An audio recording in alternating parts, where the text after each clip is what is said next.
નમસ્કાર વિદ્યાર્થી મિત્રો, ગયા લેક્ચરમાં આપણે સ્વાધ્યાય 11.2ના એક્ઝામ્પલ જોઈ ગયા. હવે ઉપવલય પરવલય માટે આપણે પરવલયની વ્યાખ્યા આપણે જોઈ ગયા હતા કે સમતલના એવા બિંદુઓ કે જેમનું નાભી બિંદુથી અંતર અને નિયામિકાથી લંબ અંતર એ બંને સમાન હોય તેવા બિંદુઓનો ગણ સમતલમાં પરવલય દર્શાવે. અને પરવલયના 4 પ્રમાણિત સ્વરૂપ જોઈ ગયા. હવે ઉપવલય માટે પણ નાભી બિંદુ અને નિયામિકાના સંદર્ભમાં વ્યાખ્યા આપી શકાય, પરંતુ આપણે ઉપવલય માટે એના ગુણધર્મ કે જુદા જુદા સંદર્ભ પુસ્તકોમાં એની વ્યાખ્યા જુદા જુદા સ્વરૂપે લેવાય. તો એ ગુણધર્મને આપણે વ્યાખ્યા તરીકે લઈશું. તો ઉપવલય એટલે સમતલના એવા બે નિશ્ચિત બિંદુઓ, તે નિશ્ચિત બિંદુઓથી એવા સમતલના બિંદુઓનો ગણ કે જેમના આ નિશ્ચિત બિંદુઓથી અંતરનો સરવાળો અચળ હોય. એટલે કે ઉપવલય એટલે જેમના સમતલના કોઈ બે નિશ્ચિત બિંદુઓથી અંતરનો સરવાળો અચળ હોય તેવા બિંદુઓનો ગણ તો દર્શાવે, એમ આપણે કહી શકીએ. આ બે નિશ્ચિત બિંદુઓને ઉપવલયના નાભીઓ કહેવાય. અહીંયા તો F1 અને F2, તો આ બે નિશ્ચિત બિંદુ સમતલના આપણે કોઈ બે બિંદુઓ લઈએ તો એવા બિંદુઓ અહીંયા P1, P2, P3, તો P1નું તો F1 અને F2થી અંતરનો સરવાળો કરીએ તો એ P2નો F1 અને F2થી સરવાળો કરીએ તો એ બંને સમાન થાય. એ જ રીતે P3નું પણ તો સમાન મળે. તો એવા બિંદુઓનો ગણ એક તો આવા વક્ર ઉપર મળે, ને જે વક્ર મળે એવા બિંદુઓનો ગણ તો એને આપણે ઉપવલય જઈશું. તો આ ઉપવલય કહેવાય. તથા આ બે નાભી બિંદુઓને જોડતો રેખાખંડ એનું મધ્ય બિંદુ એને તો ઉપવલયનું કેન્દ્ર કહેવાય. તો બંને નાભીઓનું તો જોડતા રેખાખંડનું મધ્ય બિંદુ તથા F1 અને F2 તો એ નાભીઓમાંથી પસાર થતી રેખા તો એને આપણે તો ઉપવલયનો પ્રધાન અક્ષ કહીશું. તથા તો ઉપવલયના કેન્દ્રમાંથી પસાર થતી અને પ્રધાન અક્ષને લંબ હોય એવી રેખા એને ઉપવલયનો ગૌણ અક્ષ કહીશું. અહીંયા પ્રધાન અક્ષ અથવા મુખ્ય અક્ષ, અહીંયા ગૌણ અક્ષ અથવા અનુબદ્ધ અક્ષ પણ કહી શકાય. એ ઉપરાંત તો ઉપવલયના પ્રધાન અક્ષના સાથેના છેદ બિંદુઓ A અને B તો એને ઉપવલયના શિરોબિંદુઓ કહેવાય. એ ઉપરાંત તો એ જ રીતે ગૌણ અક્ષ સાથેના તો ઉપવલયના તો છેદ બિંદુઓ તો એને તો C અને D વડે દર્શાવીએ. ઉપવલય માટે આમ તો 4 શિરોબિંદુઓ કહેવાય, પણ આપણી ટેક્સ્ટબુકમાં તો આ પ્રધાન અક્ષ સાથેના છેદ બિંદુઓ એને શિરોબિંદુ તરીકે વ્યાખ્યાયિત કરેલા છે. માટે ઉપવલય માટે આ બે તો એના તો શિરોબિંદુઓ કહીશું, જ્યારે C અને Dને આપણે શિરોબિંદુ તરીકે તો ગણીશું નહીં. પણ A અને B તો એ બી રેખાખંડ જે મળે એની લંબાઈ એને પ્રધાન અક્ષની લંબાઈ કહેવાય, જ્યારે C અને Dની લંબાઈ એને ગૌણ અક્ષની લંબાઈ કહેવાય. તો આ ઉપવલય માટે શિરોબિંદુઓ, એનો પ્રધાન અક્ષ, એનો ગૌણ અક્ષ, એના તો પ્રધાન અક્ષની લંબાઈ, ગૌણ અક્ષની લંબાઈ તો એ તો આપણે તો યોગ્ય રીતે સમજેલા હોવા જોઈએ. હવે આપણે જોઈએ કે ઉપવલય માટે એનું તો પ્રમાણિત સ્વરૂપ અથવા પ્રમાણિત સમીકરણ મેળવવા માટે તો ફરી તો કેટલાક પરિણામો આપણે મેળવીશું. ત્યારબાદ તો પ્રમાણિત સ્વરૂપ આપણે મેળવીશું. એટલે કે ઉપવલય માટે આપણે જોઈ ગયા કે F1 અને F2 આ બે બિંદુઓથી જેમના અંતરોનો સરવાળો અચળ હોય, તે અચળ અંતર તો કોઈ આપણને આપેલું હોય એના અનુરૂપ આપણને તો ઉપવલયના જુદા જુદા સ્વરૂપ મળે. આ અંતર 8 એકમ હોય, 10 એકમ હોય, 15 એકમ હોય, 5 એકમ હોય, પણ એ અંતર હંમેશા F1 અને F2 એટલે કે આ બે નાભીઓને જોડતા અંતર કરતાં મોટું જ હોવું જોઈએ, ત્યારે જ આપણને તો ઉપવલય મળે. તો આ અંતરના સંદર્ભમાં એટલે કે આ તો ઉપવલયના જુદા જુદા સ્વરૂપના આપણને સમીકરણ મળી અને એ સમીકરણ માટે તેનો પ્રધાન અક્ષ અને ગૌણ અક્ષ પણ એમાં મહત્ત્વના છે. તો એવા સમીકરણ મેળવવા માટે સૌપ્રથમ તો અહીંયા તો આ ઉપવલય માટેના પ્રધાન અક્ષની લંબાઈ આપણે જાણતા હોય, ગૌણ અક્ષની લંબાઈ જાણતા હોય અને બે નાભી બિંદુઓ વચ્ચેનું અંતર તો એ નિશ્ચિત આપણે તો અંતર લઈએ અને તેના આધારે જો ઉપવલયનું સમીકરણ મેળવવા પ્રયત્ન કરીએ તો આપણે તો મેળવી શકીએ. એના માટે F1 અને F2 તો અચળ અંતર આપણે મેળવીશું અને એના વચ્ચેના સંબંધો મેળવીશું. તો હવે આપણે જોઈએ કે ઉપવલય માટે તો ઉપવલયના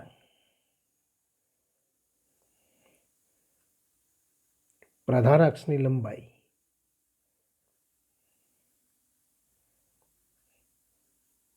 ટુ એ વડે દર્શાવી, ગૌણ અક્ષની લંબાઈ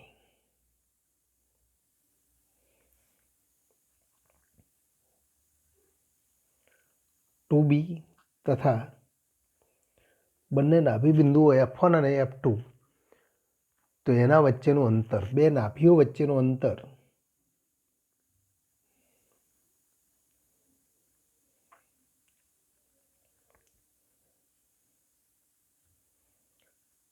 તો 2C લેતા. તો એ બી અને સી વચ્ચેનો સંબંધ મેળવીશું. તો આવું અંતર લઈએ તેથી આપણે કહી શકીએ કે અર્ધ ગૌણ અક્ષ એટલે કે ગૌણ અક્ષની અર્ધ લંબાઈ, જેને આપણે અર્ધ પ્રધાન અક્ષની તો અહીંયા તો પ્રધાન અક્ષની અર્ધ લંબાઈ અને અર્ધ પ્રધાન અક્ષની લંબાઈ, અર્ધ ગૌણ અક્ષની લંબાઈ તો આપણે કહી શકીએ કે અર્ધ પ્રધાન અક્ષની લંબાઈ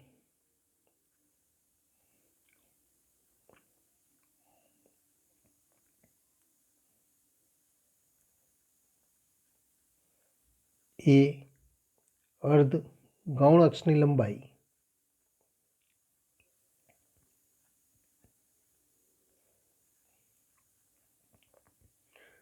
બી મળે.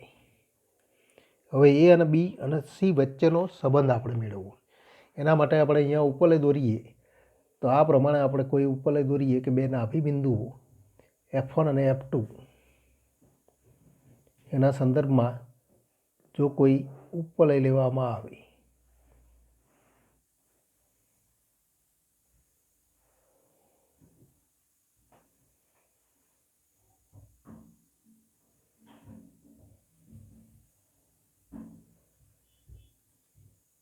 આ બંને નાભી બિંદુઓ F1 અને F2 તો આપણે અહીંયા ઉપવલય દોરેલો છે આના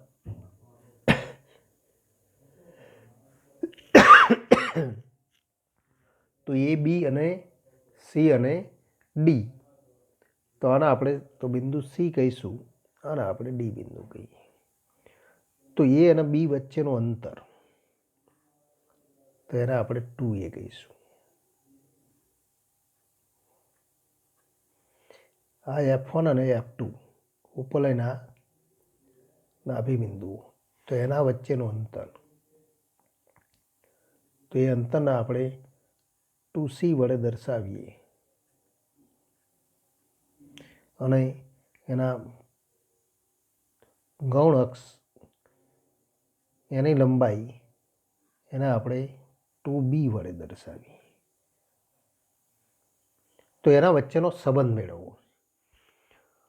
તો એ સંબંધ મેળવવા માટે અહીંયા આપણે તો આવા ટપકા કરીને દર્શાવી શકીએ એટલે આપણને ખ્યાલ આવે કે આ અંતર એ 2B અંતર, આ અંતર 2A તો એ બી અંતર કે પ્રધાન અક્ષની લંબાઈ અને આ તે F1 અને F2 વચ્ચેનું અંતર. તો આ એ બી અને સી વચ્ચેનો સંબંધ આપણે મેળવવો. તો એ સંબંધ મેળવવા માટે અહીંયા આપણે ગણતરી કરીએ તો જો આ અંતર 2C હોય તો આ અંતર C થાય તથા આ અંતર તો આ અંતર આપણે લઈએ તો અહીંયા આપણે કહી શકીએ કે આ અંતર A થાય. તો અર્ધ લંબાઈ એટલે કે આ અંતર આપણે એ કહી શકીએ. એને આપણે અહીંયા પણ દર્શાવી શકીએ અથવા અહીંયા દર્શાવી શકીએ. તો આ તો 2a અંતર છે, તો આટલું અંતર એ થાય. અને આ 2b અંતર છે, તો આ તો b અંતર થાય. એટલે કે અહીંયા આપણે દર્શાવી શકીએ કે આ અંતર તો એ થાય અને આ અંતર તો b થાય.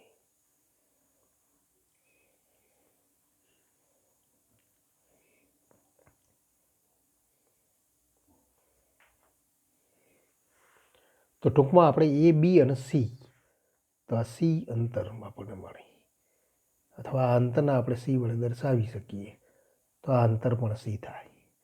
તો એ બી અને સી એના વચ્ચેનો સંબંધ આપણે મેળવવો. તો એના માટે આકૃતિ જોઈએ.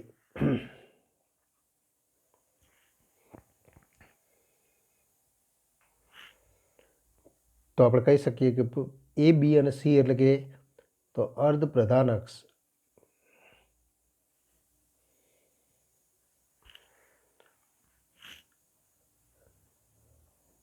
અર્ધ ગૌણ અક્ષ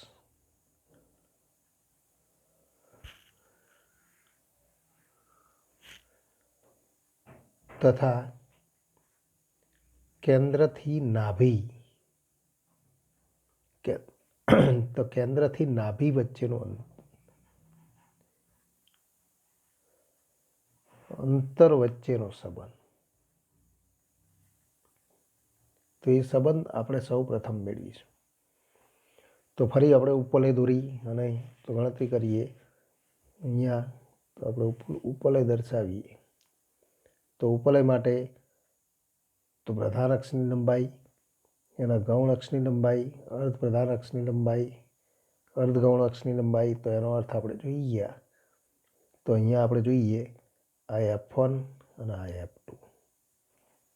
F1 અને F2નું મધ્યબિંદુ, F1 F2 રેખાખંડનું મધ્યબિંદુ એને ઉપવલયનું કેન્દ્ર અને એને આપણે ઉગમ બિંદુ તરીકે લઈશું. અને આપણે ઉગમ બિંદુ તરીકે લઈએ. અહીંયા આપણે સી વડે દર્શાવેલું, તો એને ઓ કહીએ તો ઉગમ બિંદુ થાય. હવે તો ઉમાંથી પ્રધાન અક્ષને લંબ એવી રેખા, તો એને આપણે વાય અક્ષ તરીકે લઈએ. જો આને એક્સ અક્ષ તરીકે લઈએ તો વાય અક્ષ તરીકે લઈ શકીએ, પણ આ બિંદુઓને આપણે સી અને ડી વડે દર્શાવી છે, આ બિંદુને એ અને બી વડે દર્શાવીએ. તો આ અંતરો આપણે જાણીએ.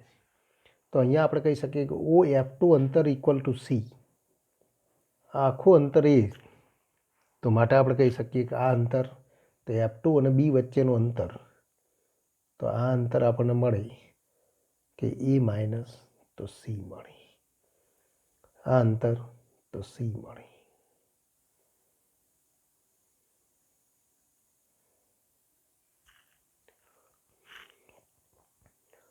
તથા તો આ અંતર બી, ઓસી અંતર ઇક્વલ ટુ બી.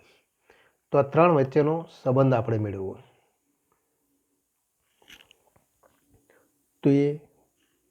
તો સંબંધ મેળવવા માટે આપણે જાણીએ છીએ કે કોઈ પણ બિંદુ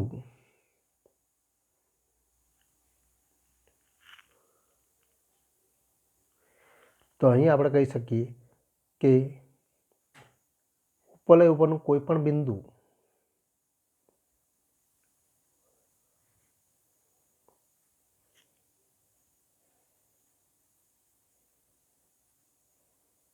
તો ઉપવલયના કોઈ પણ બિંદુનું નાભીઓથી અંતરોનો સરવાળાનું મૂલ્ય અચળ મળે. તો એ આપણે જાણીએ. હવે કેન્દ્રને આપણે ઉગમ બિંદુ તરીકે લઈએ અને આપણે એક્સ અક્ષ તરીકે લઈએ અને ગણતરી કરીએ. તો અહીંયા તો આ અંતર એ અંતર આપણે દર્શાવેલું છે કે આ અંતર તો એ.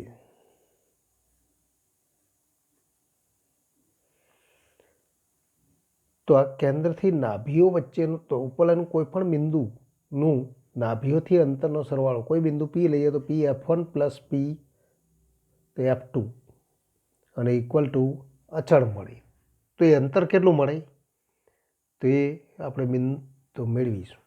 એના માટે તો અહીંયા તો કેટલાક બિંદુઓ આપણે જાણીએ. તો ઉપવલય પરનું તો આ શિરોબિંદુ, તો ઉપવલયનું એક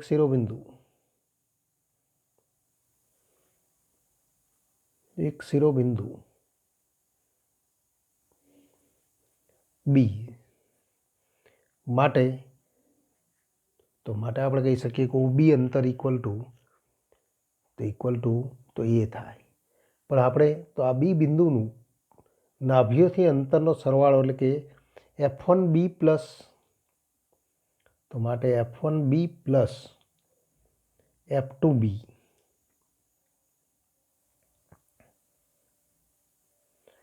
એ અચળ મળે. તો એ કેટલું મળે એ આપણે મેળવવું. તો F1B પ્લસ F2B, પણ F1O પ્લસ OF2, તો આપણે લખી શકીએ કે F1B, તો F1 થી B સુધીનું વત્તા F2B, તો એ અંતર આપણે મેળવીએ. પણ F1B ઇક્વલ ટુ તો F1F2, તો F1F2 પ્લસ F2B, તો F1F2 પ્લસ F2B, પણ F1F2 equal to 2C plus F2B equal to તો A માઇનસ C. અહીંયા આપણે કેપિટલ લેટર્સ લખી દીધું છે A માઇનસ C, અને ઇક્વલ ટુ તો આપણે લખી શકીએ કે તો F1F2 પ્લસ તો F2B, અને ઇક્વલ ટુ તો આપણે લખી શકીએ કે નાભીઓથી અંતર F1B પ્લસ F2B, પણ F1B બરાબર F1F2 plus F2B plus F2B plus A minus C, અને ઇક્વલ ટુ તો 2C માઇનસ 2C કેન્સલ, તો ઇક્વલ ટુ 2A. એનો અર્થ કે તો આ અંતર આપણને મળે 2A જેટલું. અને માટે આપણે કહી શકીએ કે ઉપવલયના તો કોઈ પણ બિંદુનું નાભીઓથી અંતર, તો આમ આપણે કહી શકીએ કે આમ ઉપવલયના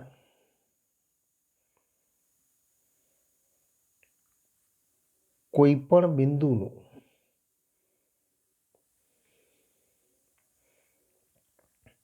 નાભીઓથી અંતરોના સરવાળાનું મૂલ્ય 2A બરાબર મળે, એટલે કે 2A મળે એમ આપણે કહી શકીએ. તો આ એક અગત્યનું આપણને પરિણામ મળે. હવે તો ગૌણ અક્ષ પરનું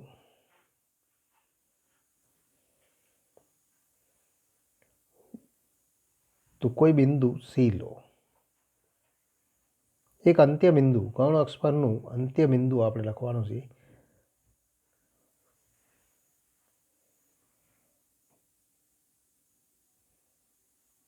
ગૌણ અક્ષનું અંત્ય બિંદુ તો આપણે C લઈશું. બી, C અને D, તો C કે D માંથી એક બિંદુ લો. હવે તો C પણ ઉપવલય પરનું બિંદુ છે, પરંતુ C ઉપવલય પર, અને ઉપવલય પર છે માટે આપણે કહી શકીએ કે F1C પ્લસ F2C અને ઇક્વલ ટુ 2A મળે. પણ F1C અને F2C, તો આ અંતર આપણે મેળવીશું. પણ આ બંને ત્રિકોણ તો એકરૂપ ત્રિકોણ, અને એકરૂપ ત્રિકોણ છે માટે તો આ અંતર મેળવવા માટે F1C અને F2C બંને સમાન છે. તો આપણે તો આ કાટકોણ ત્રિકોણનો ઉપયોગ કરીએ તો અહીંયા આપણે જોઈ શકીએ છીએ કે આ અંતર C અને આ અંતર B છે, માટે તો CF2, પરંતુ કાટકોણ ત્રિકોણ OCF2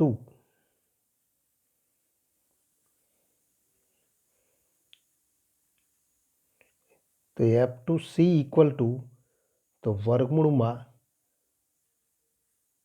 તો આપણે મેળવી શકીએ આ અંતર સી અને આ બી માટે વર્ગમૂળમાં B square plus C square, તો B square plus C square થાય.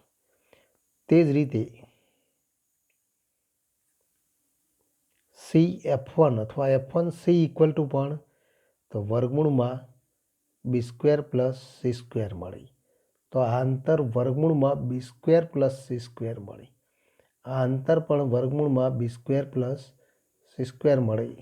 અને માટે F1C plus F2C equal to 2A પરથી આપણને તો આવું પરિણામ મળે 2 ટાઈમ્સ વર્ગમૂળમાં B square plus C square equal to 2A, 2 cancel, અને માટે B square plus C square equal to તો એ સ્ક્વેર થાય.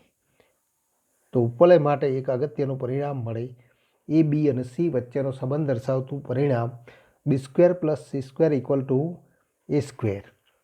આ સૂત્ર ઉપરથી તો આપણે એ બી કે સી તો એના વચ્ચેનો સંબંધ આપણે મેળવી શકીએ છીએ. એનો અર્થ કે તો B square plus C square equal to A square. તેથી આપણે કહી શકીએ કે સી સ્ક્વેર ઇક્વલ ટુ તો એ સ્ક્વેર માઇનસ તો બી સ્ક્વેર. આ બે સૂત્ર આપણે યાદ રાખીશું, જેનો તો દાખલાઓમાં ઉપયોગ કરીશું. તો હવે આપણે જોઈએ કે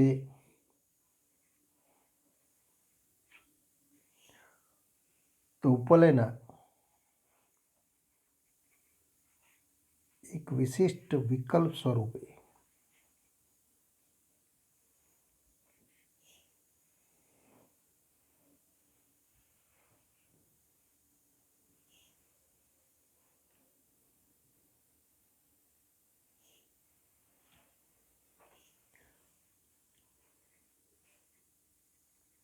ઉપર મેળવેલ સમીકરણ C square equal to A square minus B સ્ક્વેરમાં જો એના મૂલ્યને અચળ રાખી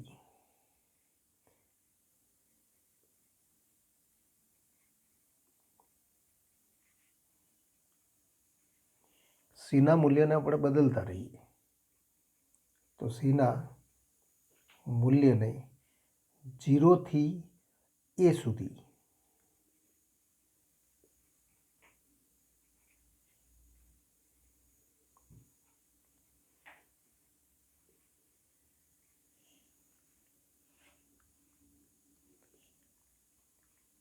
તો ઉપવલયના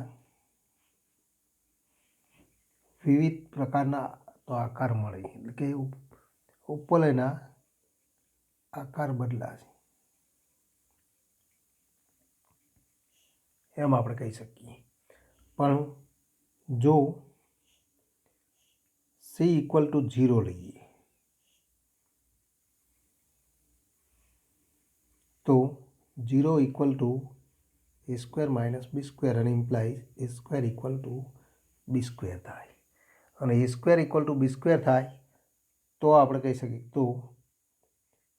તો સીની કિંમત 0 લઈએ એટલે કે તો સી ઇક્વલ ટુ 0 એટલે કે F1 અને F2 એટલે કે બંને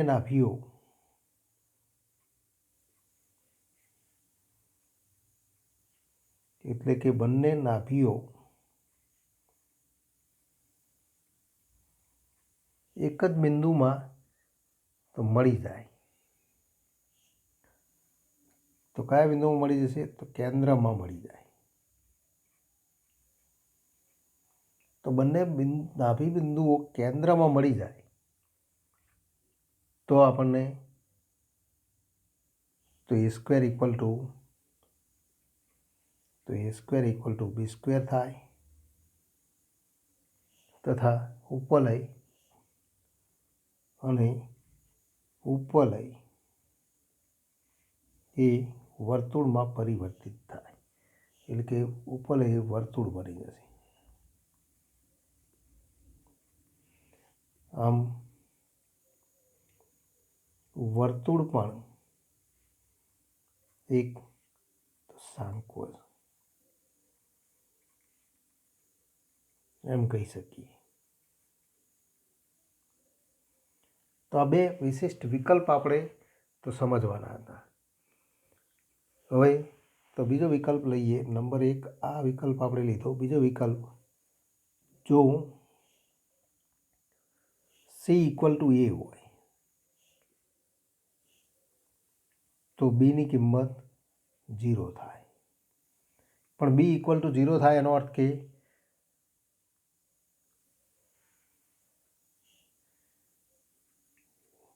એટલે કે ઉપવલય બે નાભીઓને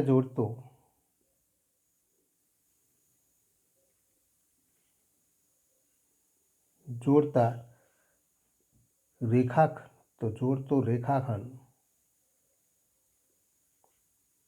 F1 F2 બની જાય.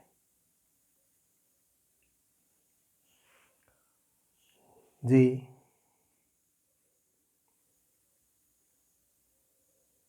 તો F1 અને F2 તો એવું આપણને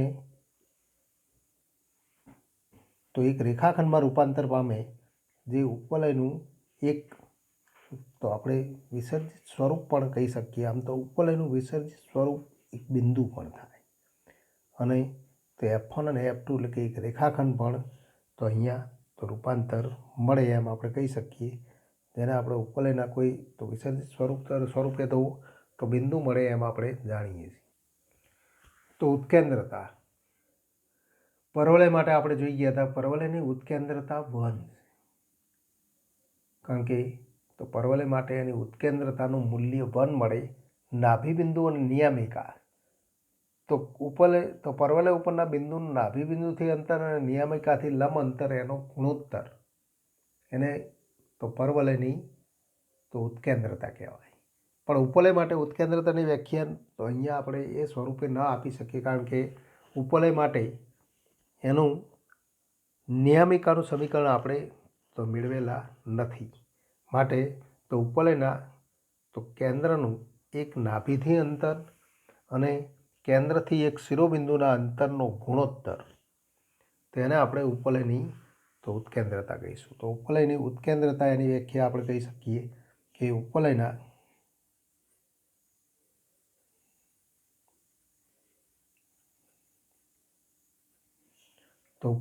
કેન્દ્રનું એક નાભિથી અંતર તથા કેન્દ્રથી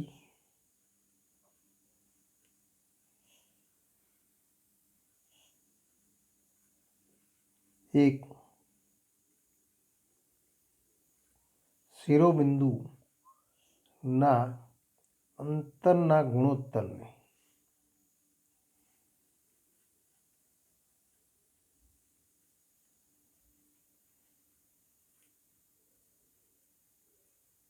ઉપવલયની ઉત્કેન્દ્રતા કહેવાય.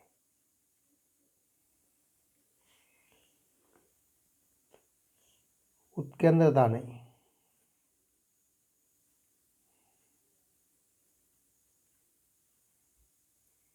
ઈ સંકેત વડે દર્શાવાય.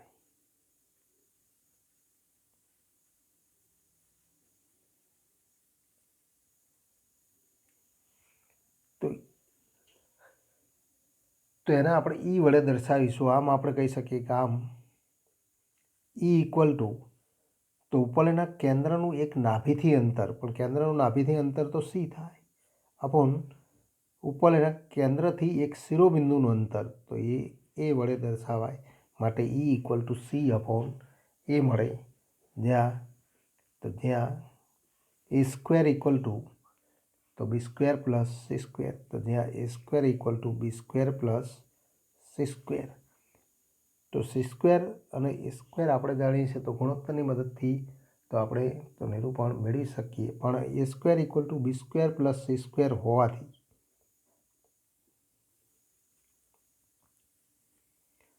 તો A² = B² + C² હોવાથી A² એ B² કરતાં મોટું થાય અને C² કરતાં પણ મોટું થાય. માટે તો C² < A² અને ઇમ્પ્લાય C < A. તો તો સીનું મૂલ્ય એ કરતાં હંમેશા નાનું જ હોય, અને સીનું મૂલ્ય એ કરતાં નાનું હોય તો સી અપોન એ લેસ ધેન 1, અને તથા તો પરંતુ સી અને એ તો ધન હોવાથી એ ગ્રેટર ધેન 0 થાય. આમ 0 લેસ ધેન સી અપોન એ લેસ ધેન તો 1, પણ C upon A equal to તો ઈ માટે તો 0 લેસ ધેન ઈ લેસ ધેન 1. આમ ઉપવલય માટે એની ઉત્કેન્દ્રતાનું મૂલ્ય 0 કરતાં મોટું અને 1 કરતાં નાનું મળે, એમ આપણે કહી શકીએ. હવે તો ઉપવલયના કેન્દ્રથી નાભી વચ્ચેનું અંતર તથા ઉપવલયના કેન્દ્રથી નાભી વચ્ચેનું અંતર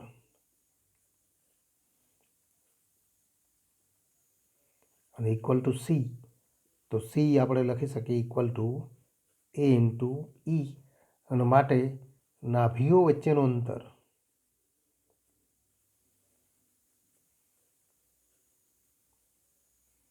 અને ઇક્વલ ટુ 2c અને ઇક્વલ ટુ 2 ટાઈમ્સ એ મળે. તો ઉપવલયની બે નાભીઓ વચ્ચેનું અંતર, તો માટે આપણે કહી શકીએ કે બે નાભીઓ વચ્ચેનું અંતર તો 2AE અથવા 2C સંકેત વડે આપણે દર્શાવી શકીએ. ક્યારેક આપણે તો ઉત્કેન્દ્રતાના સંદર્ભમાં તો એ આપણે દર્શાવવું હોય તો 2AE વડે પણ દર્શાવી શકીએ.